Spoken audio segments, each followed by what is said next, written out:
la palabra el embajador Carlos Raimundi de la República Argentina. Adelante.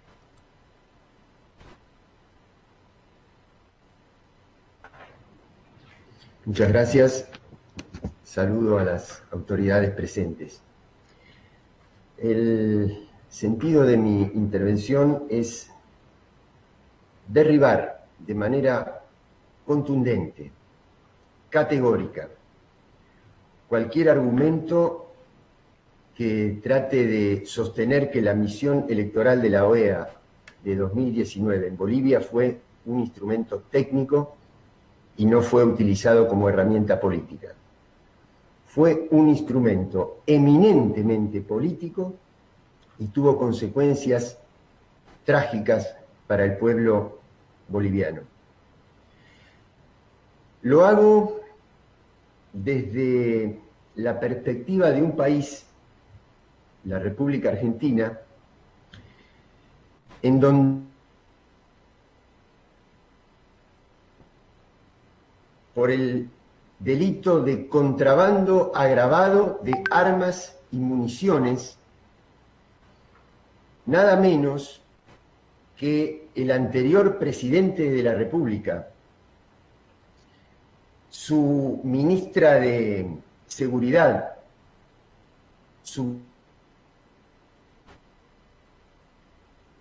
el jefe de la Gendarmería Nacional, el entonces embajador argentino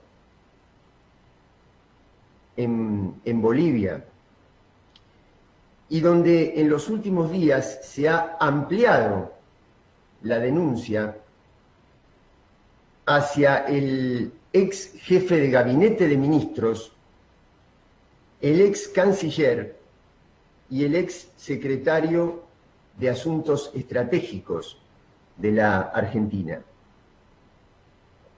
Y esta denuncia fue presentada nada menos que por la titular del principal organismo tributario de la Argentina, que contiene a la Dirección General de Aduanas, por la ministra de Seguridad de nuestro gobierno y por el ministro de Justicia del gobierno del presidente Alberto Fernández. Y se amplió esta denuncia, como les decía, hasta hacia estas nuevas personalidades. Entonces lo que yo quiero es desde los hechos, estrictamente desde los hechos, corroborar, reconfirmar la relación, la estrecha relación entre el anterior gobierno argentino, el gobierno de facto de Bolivia y el secretario general de la Organización de Estados Americanos. En sesión del Consejo Permanente del 7 de agosto del año 2020, la que se arrogaba el título de canciller del gobierno de facto de Bolivia, tuvo palabras extremadamente agresivas, que le estábamos otorgando asilo al expresidente Evo Morales para violar los derechos humanos, por ejemplo. Palabras similares tuvo quien decía ser el representante del Estado de Bolivia en aquel momento. Eso se ratificó en una nota del 1 de septiembre del año 2020 de la entonces autoasignada canciller de ese Estado. Y en esa sesión del Consejo Permanente fue ampliamente felicitada por el secretario general. Aquel gobierno vigente en ese momento en la Argentina fue uno de los primeros, si no el primero, en reconocer al gobierno de facto. Corrobora la participación, la ayuda con este contrabando de armas que está denunciado en nuestro país.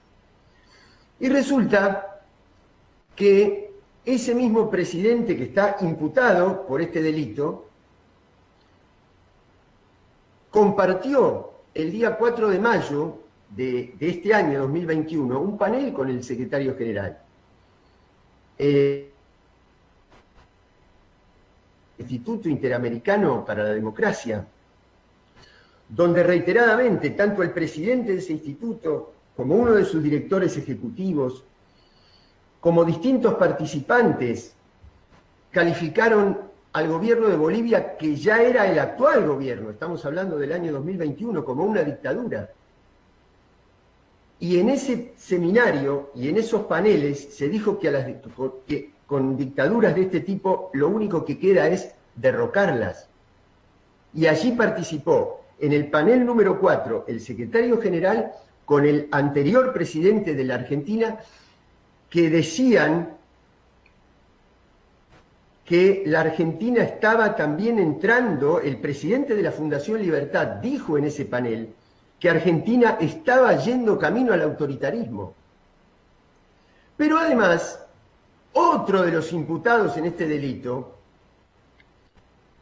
en la Argentina, y probablemente también en el derecho internacional si correspondiera a futuro,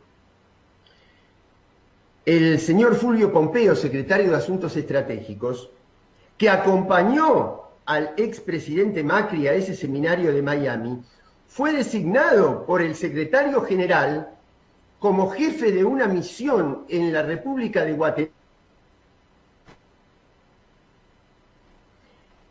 Y en septiembre del año 2020, en ocasión de la Asamblea General de las Naciones Unidas, la entonces presidenta de facto, Jeanine Áñez, se refirió obviamente a su país, como corresponde. Lo hizo, entre otras cosas, diciendo que el Movimiento de Acción al Socialismo intentaba sabotear las elecciones cometiendo delitos de lesa humanidad. Pero bueno, esto es un tema interno de la política boliviana, pero se refirió también a la Argentina, diciendo que mi gobierno garantizaba la impunidad del textual, entre otras cosas, por violaciones sexuales contra niñas y complicidad en asesinatos políticos. Esa relación es eminentemente política y es innegable. Ahora quiero decir dos palabras nomás sobre los hechos electorales, porque cuando miré los informes, veo que hay similitudes muy grandes con algunos episodios electorales que suceden también en mi país. Nuestros países tienen geografías diferenciadas. A veces los primeros cómputos vienen de los centros urbanos, donde es más sencilla la comunicación, el transporte, la tecnología, donde viven los sectores más acomodados. Y eso fue lo que pasó con los primeros cómputos en la elección. Interrumpió. Y cuando luego vuelven a llegar los votos de los lugares más alejados, es allí donde se incrementa sustantivamente la diferencia en favor del gobierno de la candidatura de Evo Morales. Ahí no hubo manipulación dolosa. Ahí hubo un hecho de recuento electoral que se produjo en esa elección, en todas las anteriores y también en la del año 2020. Pero además, es muy importante resaltar, y concluyo ya, es muy importante resaltar los informes que desmienten la veracidad del informe de la OEA. Pero quien se encargó de desmentir esa veracidad, de deslegitimar ese informe, fue el pueblo de Bolivia, cuando después de un año de gobierno de facto, con los abusos que se cometieron, con el abuso de poder, se pronuncia en favor de la misma fuerza, las mesas donde se decía haber detectado irregularidades, se pronuncia con mucho mayor contundencia aún que en las elecciones de 2019. Ahí está la legitimidad popular que demuestra la falsedad de aquel informe y su clara intencionalidad política. Por eso concluyo pidiendo, como lo hizo ya nuestro presidente, doblemente disculpas. Disculpas al pueblo boliviano por haber interferido a través del gobierno anterior de la manera que ya lo señalé. Yo me disculpo también porque quienes nos representaban en esta organización reconocieron a un gobierno de facto en esta organización, diciendo que lo que estamos hablando es un hecho gravísimo, pero al mismo tiempo esclarecedor, clarificador, porque nos permite saber claramente quiénes hemos sido los que defendimos siempre la soberanía popular y quiénes han promovido el golpismo.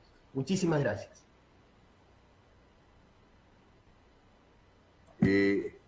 Muy agradecido, señor representante permanente de la República Argentina.